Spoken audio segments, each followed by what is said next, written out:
Hello student, logic mean class में आपका स्वागत है। आज हम लोग देखने वाले हैं इलेक्ट्रॉनिक विन्यास। ये कक्षा 11वीं और 12वीं और इसके आगे क्लास वाले में भी क्या है, केमिस्ट्री में बहुत ही ज़्यादा इंपॉर्टेंट मायने रखता है।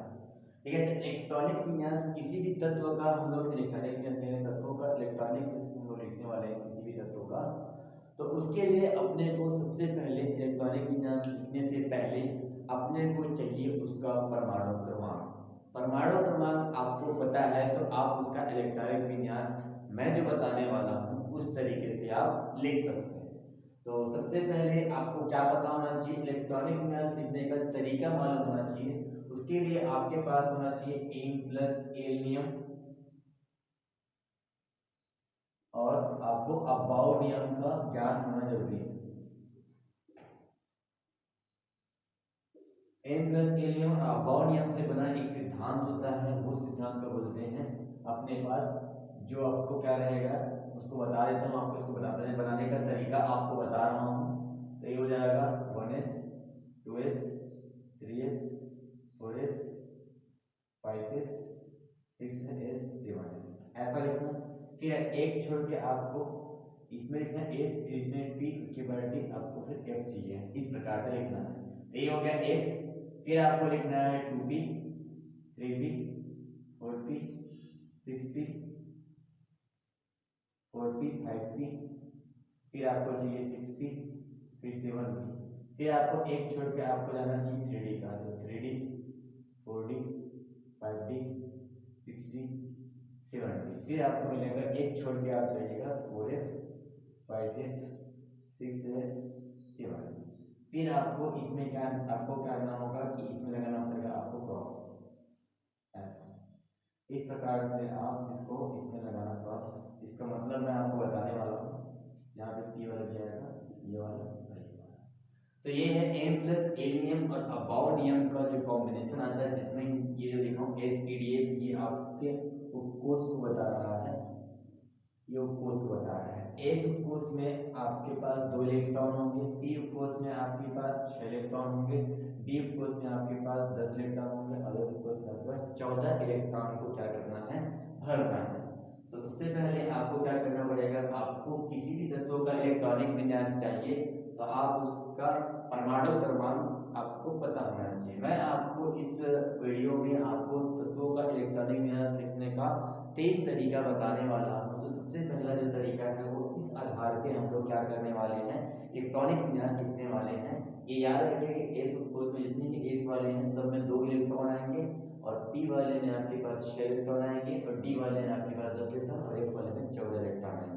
तो इसको इलेक्ट्रॉन को लिखना है। तो इलेक्ट्रॉन की संख्या पहले आपको चाहिए, तो आपका जो परमाणु क्रमांक होगा तत्वों का वही आपका इलेक्ट्रॉन की संख्या हो जाएगी, अगर नॉर्मल तत्वों की अगर बात किया जाए तो। ठीक है, तो जैसे कि मैं आपके उदाहरण के रूप में लेता हूँ, मैं आपको हाइड्रोजन का निकाल करता है। हाइड्रोजन का परमाणु क्रमांक होता है 1, यानी कि इसमें 1 इलेक्ट्रॉन होंगे। 1 इलेक्ट्रॉन होंगे तो इलेक्ट्रॉन को टोटल भरना है आपको इसमें, तो आप इस तरीके से भरेंगे। तो ये क्या हो जाएगा 1s। इसमें 2 इलेक्ट्रॉन आते हैं, यहाँ पे 1 इलेक्ट्रॉन में काम चल जाएगा। ठीक है, फिर हाइड्रोजन के बाद आता है लिथियम। ये बताया था हीलिना की, यहाँ तक बता रहा हूँ आपको।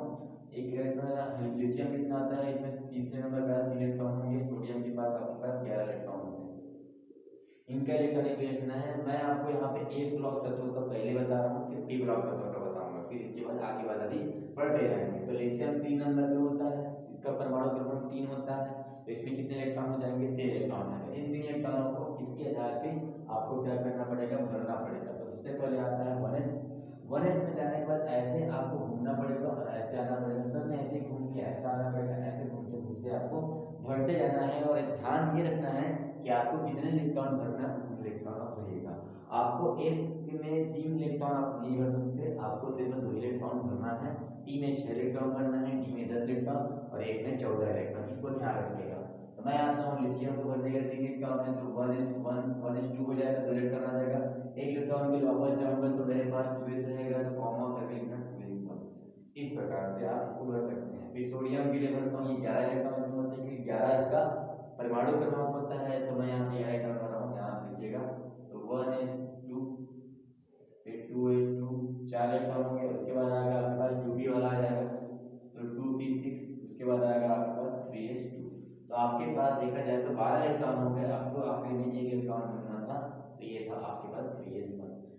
आधार से आप क्या कर सकते हैं, इसका परमाणु क्रमांक लिख सकते हैं। ठीक है, आपको ये जो बना रहा हूँ मैं, ये पहले समूह के तत्वों को बताया मैं। पहले समूह नंबर फर्स्ट में बताया जब एक ब्लॉक में आते हैं, एक ब्लॉक में आते हैं। तो एक ब्लॉक तत्व के पहले समूह का मैंने कुछ तत्वों का इलेक्ट्रॉनिक विन्यास लिखा। इससे आप एक चीज अंदाजा लगा सकते हैं कि इसका जो सामान्य इलेक्ट्रॉनिक विन्यास है, अंतिम कक्षा का सामान्य इलेक्ट्रॉनिक विन्यास, उसको देख के आप समझ सकते हैं कि 1s1 है, आपका 2s1 है, इसमें 3s1 है। इसका मतलब हुआ कि जैसे जैसे इसके आवर्त की संख्या बढ़ी, ये पहले आवर्त का है ऐसा, फिर दूसरे आवर्त का है, तीसरे आवर्त का है। जब अब आवर्त सारणी में देखेंगे तो सोडियम आपको तीसरे आवर्त में मिलेगा, इसलिए आवर्त यहाँ पे आ रही है। तो आवर्त की संख्या को बताने हम लोग इसमें इसका सामान्य इलेक्ट्रॉनिक विन्यास अगर लिखना चाहें, सामान्य इलेक्ट्रॉनिक विन्यास, तो आप लिखेंगे n आ जाएगा, क्योंकि n जो बताएगा वो आवर्त की संख्या बताएगा, आवर्त की संख्या। ठीक है, उसके बाद s तो आएगा, s और कितने इलेक्ट्रॉन आ रहे हैं, 1 इलेक्ट्रॉन आ रहे हैं। तो ये हो जाएगा आपके पहले समूह के लिए सामान्य इलेक्ट्रॉनिक विन्यास अंतिम कक्षा के लिए। तो इसका फायदा क्या होगा, इसको हम देखेंगे। अब मैं आपको बताता हूँ दूसरे समूह के लिए। दूसरे समूह एस ब्लॉक चल रहा है अपने पास, एस ब्लॉक के दूसरे समूह के लिए इसके लिए बताया था बेटा मांगे कार्य स्कूटर बाबराजी। तो मैं बेरिलियम का लिखूंगा, उसके बाद मैग्नीशियम का लिखूंगा, उसके बाद कैल्शियम लिखूंगा। 3 को बताता हूँ, आगे हम लोग बनाने का तरीका बताऊंगा। ठीक है, तो बेरिलियम में 4 इलेक्ट्रॉन होते हैं, कैसे परमाणु क्रमांक क्या होता है, 4 होता है, तो 4 इलेक्ट्रॉन होंगे। मैग्नीशियम में 12 इलेक्ट्रॉन होते हैं, इसका परमाणु क्रमांक 12 होता है। कैल्शियम का इलेक्ट्रॉन होता है 20 इलेक्ट्रॉन होते हैं, इसका परमाणु क्रमांक 20 होता है। तो मैं आपको यहाँ पे इसका इलेक्ट्रॉनिक विन्यास लिख के बताता हूँ इसके आधार पे। सबसे पहले आएगा 1s2, 2 इलेक्ट्रॉन हो गए, उसके बाद आ जाएगा 2s2। ठीक है, 4 इलेक्ट्रॉन हो गए, कॉमा लगा देना। उसके बाद मैग्नीशियम का लिखते हैं, तो क्या होगा 1s2 भरा रहेगा, 2s2 भरा रहेगा, उसके बाद क्या आएगा 2p आएगा आपके पास, 2s2 के बाद आएगा वापस घूम के आओगे तो आपके पास 2p6, 10 इलेक्ट्रॉन हो गए, 6 2 8 8 2 10। ठीक है, उसके बाद 3s2, तो 3s2 भी क्या हो जाएगा आपका बढ़ जाएगा, तो 12 इलेक्ट्रॉन आपके पास हो जाते हैं। उसके बाद कैल्शियम का बनाता हूँ, कैल्शियम के लिए क्या आएगा 1s2, 2s2, फिर 2p6, फिर 3s2, 12 इलेक्ट्रॉन हो गए यहाँ पे। ठीक है, 3s के बाद आएगा 3p6, उसके बाद आएगा आपके पास 4s2। ठीक है, ये आपको 20 इलेक्ट्रॉन आपको इसमें गिनोगे तो आपको मिल जाएगा। इस प्रकार से यहाँ से आपने क्या सीखा, आपने सीखा होगा इसके अंतिम कक्षा को आप देख रहे होंगे, इसके अंतिम वाले को, तो अंतिम में आप देख रहे होंगे 4s2 है, 3s2 है, 2s2 है, यानी कि आपको इसका जो एस कक्षा है अंतिम वाला वो भरा हुआ है। यानी इसका सामान्य इलेक्ट्रॉनिक विन्यास जो हो जाएगा, सामान्य इलेक्ट्रॉनिक विन्यास इस समूह का, दूसरे समूह का सामान्य इलेक्ट्रॉनिक विन्यास वो क्या हो जाएगा आपके पास, वो हो जाएगा। देखो ये जो है ये 2 3 4 ये क्या है, ये है आपकी आवर्त की संख्या, आवर्त की संख्या है। तो यहाँ पे इसके लिए आवर्त संख्या के लिए इंक्रीज करते हैं और एस तो भरा रहता है, एस 2 हो जाएगा। तो इन दोनों को आप अगर मिला के देखेंगे तो आपको क्या मिलेगा, आपको मिलेगा सामान्य इलेक्ट्रॉनिक विन्यास। अगर एस ब्लॉक के लिए देखा जाए, एस ब्लॉक के लिए सामान्य इलेक्ट्रॉनिक विन्यास जो हो जाएगा, सामान्य इलेक्ट्रॉनिक विन्यास वो हो जाएगा आपका NS। एन तो आया, दोनों में एन आ रहा है और एस क्या आ रहा है, 1 भी आ रहा है, 2 भी आ रहा है।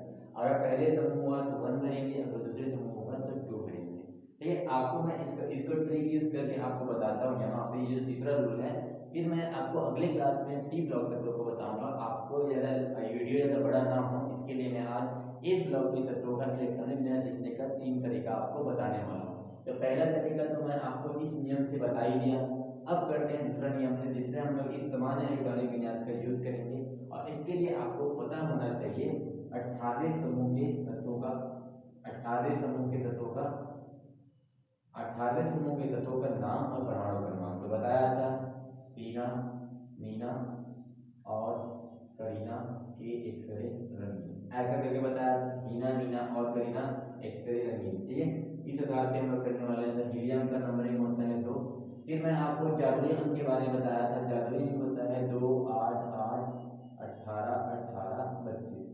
इस जादुई अंक को कैसे यूज करना है, आपके पास देखो इसमें कितने नाम आ रहे हैं, 1 2 3 4 5 6 इसमें तत्व आ रहे हैं। तो आप 5 जादुई अंक का यूज करेंगे। 6 तत्व आएंगे तो 5 जादुई अंक का यूज करना। तो मैं इसको यूज करूंगा, इसको इसको इसको इसको इधर से यूज करना है। तो आपके पास 8 होना पड़ेगा, तो 8 हो जाएगा 10, इसका 10 हो जाएगा, आर्गन का हो जाएगा आपके पास 10 10 18, 8 जोड़ दिया, ये वाला हो गया, ये वाला 18 जोड़ोगे तो 18 18 36 हो जाएगा, और 18 जोड़ोगे तो 54 हो जाएगा, और फिर 32 जोड़ोगे तो ये हो जाएगा आपका 86। तो ये हो जाएगा अंतिम 18वें समूह के तत्वों के नाम और उसके परमाणु क्रमांक। ठीक है, ये आपको पता होगा तो इस आधार पर हम कर सकते हैं। तो मैं इसमें आपको बड़े बड़े तत्वों का इलेक्ट्रॉनिक विन्यास लिख के बताता हूँ जो एक ब्लॉक के हैं। तो एक ब्लॉक के बड़े तत्वों का इलेक्ट्रॉनिक विन्यास लिख रहा हूँ। जैसे कि मेरे पास है हीलिना की रव से फरियाद, तो मैं रुबिडियम का बताता हूँ।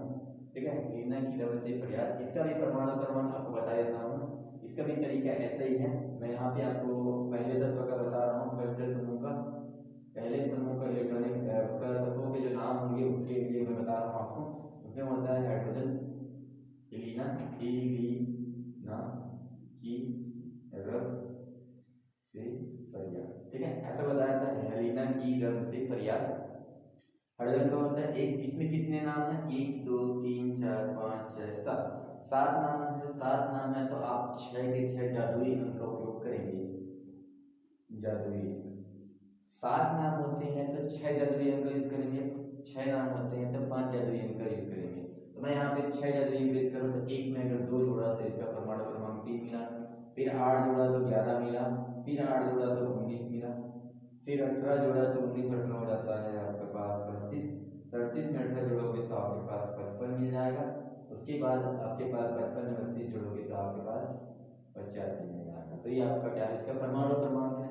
तो मेरे को जैसे कि रुबिडियम का निकालना है, रुबिडियम का परमाणु क्रमांक मेरे को पता है कितना है, 37 है। इसका इलेक्ट्रॉनिक विन्यास लिखना है मेरे को तरीका से, ट्रिक से। तो ट्रिक ये है कि आपके पास रुबिडियम जो है फर्स्ट समूह का है, फर्स्ट समूह के लिए आपके पास समान इलेक्ट्रॉनिक विन्यास NH1 होता है। रुबिडियम कितने नंबर का आता है, 1 2 3 4 5 6 7, ये आवर्त की संख्या है, पहले आवर्त, दूसरा आवर्त, तीसरा आवर्त, चौथा, पांचवा, छठा, सातवां, 7वें आवर्त। तो 5वें आवर्त में कौन आता है आपके पास, रुबिडियम आता है। तो इसको लिखने का तरीका ये है कि आप ये करना कि रुबिडियम में पीछे जाना, तो पीछे में जाएंगे तो आपको 36 मिलेगा। जब आप 18वें समूह में आपको पहुंचना है तो 18वें समूह के हिसाब से आपको क्या करना है, इसको इलेक्ट्रॉनिक विन्यास लिखना है। तो आप रुबिडियम के जब पीछे जाएंगे तो 18वें समूह का कौन सा तत्व मिलेगा, ये आपका क्रिप्टॉन मिलेगा, CKR मिलेगा। क्रिप्टॉन होता है 36 नंबर। तो आप इसको समझ सकते हैं कि क्रिप्टॉन यहाँ पे ऐसा बड़े बॉक्स में बड़े ब्रैकेट में लिखना, और आपके पास इसका अंतिम कक्षक इलेक्ट्रॉनिक NH1 होता है। तो NH1 के हिसाब से N क्या बताएगा, इसके आवर्त की संख्या, और S1 आप यहाँ पे लिख सकते हैं। इस आधार पे आप इसका इलेक्ट्रॉनिक विन्यास लिख सकते हैं। मैं आपको अब बताता हूँ रेट का, आपके पास बताता हूँ मैं आपको दूसरे समूह के तत्वों का नाम बताता हूँ। जैसे कि आपके पास फ्रांसियम का जैसे लिखना है आपको, फ्रांसियम का जैसे इलेक्ट्रॉनिक विन्यास है आपके पास, फ्रांसियम का परमाणु क्रमांक 85 है। तो इसके पहले वाला कौन आएगा आपके पास, 86 रेडॉन वाला आएगा। तो रेडॉन का आप यहाँ पे लिखिएगा, और ये किसने समूह में आता है, 7वें समूह में आता है, तो 7S1। ये पहले समूह के तत्व है। ठीक है, तो पहले समूह के तत्व का इस प्रकार से आप इस तरह इलेक्ट्रॉनिक विन्यास करते हैं। इसी प्रकार दूसरे समूह के तत्व का भी इस प्रकार से इलेक्ट्रॉनिक विन्यास कर सकते हैं, जिसमें क्या है आपको पीछे जाकर 18 समूह के तत्व को लिखना रहता है, और इसे आप छोटा कर सकते हैं। एक ये जो है ये दूसरा तरीका है। ये पहला तरीका मैं आपको इसके आधार पर बताया, दूसरा तरीका था। अब जो तीसरा तरीका है वो है बोर बरेनियम। तो बोर बरेनियम है, तो उसके लिए मैं यहाँ पे आपको बोर बरेनियम को थोड़ा सा बताता हूँ। बोर बरेनियम ये कहता है, बोर बरेनियम उसके हिसाब से अगर देखा जाए तो उसमें नंबर होते हैं 2 8 8 2। ये इस आधार पे भी आप इलेक्ट्रॉनिक विन्यास कर सकते हैं, लेकिन कुल मिला के आपके पास 20 तत्वों के लिए क्या होगा, इसमें इलेक्ट्रॉनिक विन्यास किया जाएगा। शुरू के 20 तत्व, जिसके 20 तत्व तक परमाणु क्रमांक आते हैं, उसके लिए आप 2 8 8 2 के नियम से आप उसका इलेक्ट्रॉनिक विन्यास लिख सकते हैं। उसके बाद वाले के लिए दिक्कत हो जाती है। तो जैसे कि मेरे को मैग्नीशियम का इलेक्ट्रॉनिक विन्यास लिखना है बोर बरेनियम के आधार पर, तो बोर बरेनियम के आधार पर लिखूंगा तो क्या लिखूंगा, मैग्नीशियम होते हैं 12 इलेक्ट्रॉन, अपने को इसमें से 12 इलेक्ट्रॉन यूज करना है। तो 2 8 10 हो गया, उसके बाद 2 करके मैं यूज कर सकता हूँ। इसी प्रकार मेरे को बेरिलियम का अगर लिखना है तो बेरिलियम में 4 इलेक्ट्रॉन होते हैं। तो इसके लिए अगर मैं यूज करूँ तो क्या हो जाएगा, 4 के लिए 2 और 2 यूज करना पड़ेगा। कैल्शियम के लिए अगर यूज करूँ तो इसके लिए क्या हो जाएगा, 2 8 8 2 यूज करना पड़ेगा। तो कुल मिला के कितना होता है, 20 होता है। फिर हम लोग क्या करेंगे, जैसे कि मेरे को हाइड्रोजन के यूज करना है, उसके लिए 1 में ही काम हो जाएगा।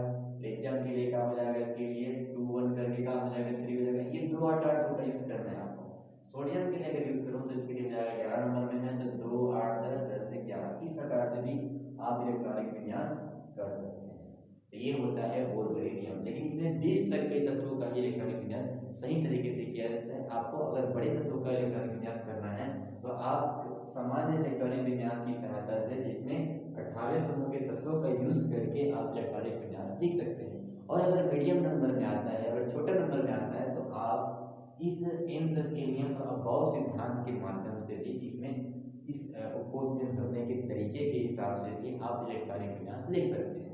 तो इस प्रकार हम लोगों ने तत्वों का इलेक्ट्रॉनिक विन्यास s ब्लॉक तत्वों के लिए सीख लिए हैं। अगली वीडियो में मैं p ब्लॉक तत्वों के लिए इलेक्ट्रॉनिक विन्यास लेके आऊँगा। तरीका वैसा ही रहेगा, लेकिन इसमें हम लोग इसके भी सामान्य इलेक्ट्रॉनिक विन्यास को देखने वाले हैं, इसलिए उसका अलग से वीडियो बनाया जाएगा। ठीक है, अगर आपको यह वीडियो समझ में नहीं आया होगा तो आप इस वीडियो को रिमाइंड करके देख सकते हैं। अगले वीडियो का इंतजार कीजिए।